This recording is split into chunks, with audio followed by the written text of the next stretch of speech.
Welcome students, SK Sangwan Hindi classes में आपका स्वागत है। लेटेस्ट हिंदी वीडियो के लिए चैनल को सब्सक्राइब करें और बेल आइकन दबाएं। प्रिय विद्यार्थियों, पिछले वीडियो में हमने विभिन्न माध्यमों के लिए लेखन पाठ का परिचय एक नज़र में और मुद्रित माध्यम के बारे में विस्तार से पढ़ा था। अगला माध्यम है रेडियो। रेडियो श्रव्य माध्यम है। यह प्रश्न बार बार पूछा जाता है, रेडियो कैसा माध्यम है? श्रव्य माध्यम है। इसमें सब कुछ ध्वनि, स्वर और शब्दों का खेल है। रेडियो श्रव्य माध्यम है, इसमें सब कुछ रेडियो श्रव्य माध्यम है, इसमें सब कुछ ध्वनि, स्वर और शब्दों का खेल है। रेडियो श्रव्य माध्यम है, इसमें सब कुछ ध्वनि, स्वर और शब्दों का खेल है।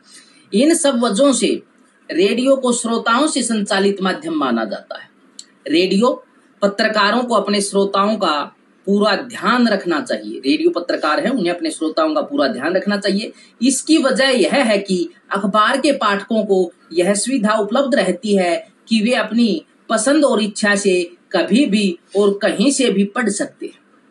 अगर किसी समाचार लेख या फीचर को पढ़ते हुए कोई बात समझ में नहीं आई तो पाठक उसे फिर से पढ़ सकता है या शब्दकोश में उसका अर्थ देख सकता है या किसी से पूछ सकता है। लेकिन रेडियो के श्रोता को यह सुविधा उपलब्ध नहीं होती। वह अखबार की तरह रेडियो समाचार बुलेटिन को कभी भी और कहीं से भी नहीं सुन सकता। उसे बुलेटिन के प्रसारण समय का इंतजार करना होगा और फिर शुरू से लेकर अंत तक बारी बारी से एक के बाद दूसरा समाचार सुनना होगा। इस बीच वह इधर उधर नहीं आ जा सकता और न ही उसके पास किसी गूढ़ शब्द या वाक्यांश के आने पर शब्दकोश का सहारा लेने का समय होता है। अगर वह शब्दकोश में अर्थ ढूंढने लगेगा तो बुलेटिन आगे निकल जाएगा। स्पष्ट है कि रेडियो में अखबार की तरह पीछे लौटकर सुनने की सुविधा नहीं है। अगर रेडियो बुलेटिन में कुछ भी भ्रामक या अरुचिकर है तो संभव है कि श्रोता तुरंत स्टेशन बंद कर दे। दरअसल रेडियो मूलतः एक रेखीय लीनियर माध्यम है और रेडियो समाचार बुलेटिन का स्वरूप, ढांचा और शैली इस आधार पर ही तय होता है। रेडियो की तरह टेलीविजन भी एक रेखीय माध्यम है, लेकिन वहां शब्दों और ध्वनियों की तुलना में दृश्यों, तस्वीरों का महत्व सर्वाधिक होता है। टीवी में शब्द दृश्यों के अनुसार और उनके सहयोगी के रूप में चलते हैं, लेकिन रेडियो में शब्द और आवाज ही सब कुछ है। वैसे तो तीनों ही माध्यमों में, प्रिंट, रेडियो और टीवी की अपनी अपनी चुनौतियां हैं, लेकिन संभवतः रेडियो प्रसारणकर्ताओं के लिए अपने श्रोताओं को बांध कर रखने की चुनौती सबसे कठिन है। रेडियो समाचार की संरचना, कि रेडियो जो समाचार है वो कैसे बनता है, उसकी संरचना कैसे। रेडियो समाचार की संरचना। रेडियो के लिए समाचार लेखन अखबारों से कई मामलों में भिन्न है, अलग है। चूंकि दोनों माध्यमों की प्रकृति अलग अलग है, इसलिए समाचार लेखन करते हुए उसका ध्यान जरूर रखा जाना चाहिए। रेडियो समाचार की संरचना अखबारों या टीवी की तरह उल्टा पिरामिड, इन्वर्टेड पिरामिड शैली पर आधारित होती है। चाहे आप किसी भी माध्यम के लिए समाचार लिख रहे हों, समाचार लेखन की सबसे प्रचलित, प्रभावी और लोकप्रिय शैली उल्टा पिरामिड शैली है। सभी तरह के जनसंचार माध्यमों में सबसे अधिक यानी 90% खबरें या स्टोरीज इसी शैली में लिखी जाती हैं। उल्टा पिरामिड शैली में समाचार के सबसे महत्वपूर्ण तथ्य को सबसे पहले लिखा जाता है और उसके बाद घटते हुए महत्व क्रम में अन्य तथ्यों या सूचनाओं को लिखा या बताया जाता है। इस शैली में किसी घटना, विचार, समस्या का ब्यौरा काल अनुक्रम के बजाय, मतलब समय के बजाय, काल अनुक्रम के बजाय सबसे महत्वपूर्ण तथ्य या सूचना से शुरू होता है। तात्पर्य यह है कि इस शैली में कहानी की तरह क्लाइमैक्स अंत में नहीं बल्कि खबर के बिल्कुल शुरू में आ जाता है। उल्टा पिरामिड शैली में कोई निष्कर्ष नहीं होता। उल्टा पिरामिड शैली के तहत समाचार को 3 हिस्सों में विभाजित किया जा सकता है, इंट्रो, बॉडी और समापन। ये बार बार पूछा जाता है। उल्टा पिरामिड शैली के 3 भाग, इंट्रो, बॉडी और समापन। समाचार के इंट्रो या लीड को हिंदी में मुखड़ा भी कहते हैं। इसमें खबर के मूल तत्व को शुरू की 2 या 3 पंक्तियों में बताया जाता है। यह खबर का सबसे अहम हिस्सा होता है। इसके बाद बॉडी में समाचार के विस्तृत ब्यौरे को घटते हुए महत्व क्रम में लिखा जाता है। हालांकि इस शैली में अलग से समापन जैसी कोई चीज नहीं होती और यहाँ तक कि प्रासंगिक तथ्य और सूचनाएं दी जा सकती। अगर जरूरी हो तो समय और जगह की कमी को देखते हुए आखिरी कुछ लाइनों या पैराग्राफ को काटकर हटाया भी जा सकता है और उस स्थिति में खबर वहीं समाप्त हो जाती है। रेडियो समाचार के एक इंट्रो पर गौर कीजिए, मुखड़े पर गौर कीजिए। उत्तर प्रदेश के उन्नाव जिले में एक बस दुर्घटना में आज 20 लोगों की मौत हो गई। मृतकों में 5 महिलाएं और 3 बच्चे शामिल हैं। एक और उदाहरण देखिए, महाराष्ट्र में बाढ़ का संकट गहराता जा रहा है। राज्य में बाढ़ से मरने वालों की संख्या बढ़कर 465 हो गई। रेडियो के लिए समाचार लेखन बुनियादी बातें कि रेडियो के लिए समाचार लिखते समय किन किन बातों का ध्यान रखना जरूरी है। रेडियो के लिए समाचार कॉपी तैयार करते समय कुछ बुनियादी बातों का ध्यान रखना बहुत जरूरी है। पहली बुनियादी बात है साफ सुथरी और टाइप्ड कॉपी। रेडियो समाचार कानों के लिए यानी सुनने के लिए होते हैं, इसलिए उनके लेखन में इसका ध्यान रखना जरूरी हो जाता है। लेकिन एक महत्वपूर्ण तथ्य नहीं भूलना चाहिए कि सुने जाने से पहले समाचार वाचक या वाचिका उसे पढ़ते हैं और तब वह श्रोताओं तक पहुंचता है। हम रेडियो पर जिसकी आवाज सुनते हैं वो समाचार वाचक या वाचिका, पुरुष है तो वाचक, महिला है तो वाचिका।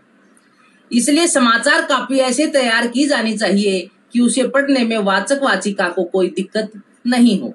अगर समाचार कॉपी टाइप्ड और साफ सुथरी नहीं है तो उसे पढ़ने के दौरान वाचक वाचिका के अटकने या गलत पढ़ने का खतरा रहता है और इससे श्रोताओं का ध्यान भटकता है या वे भ्रमित हो जाते हैं।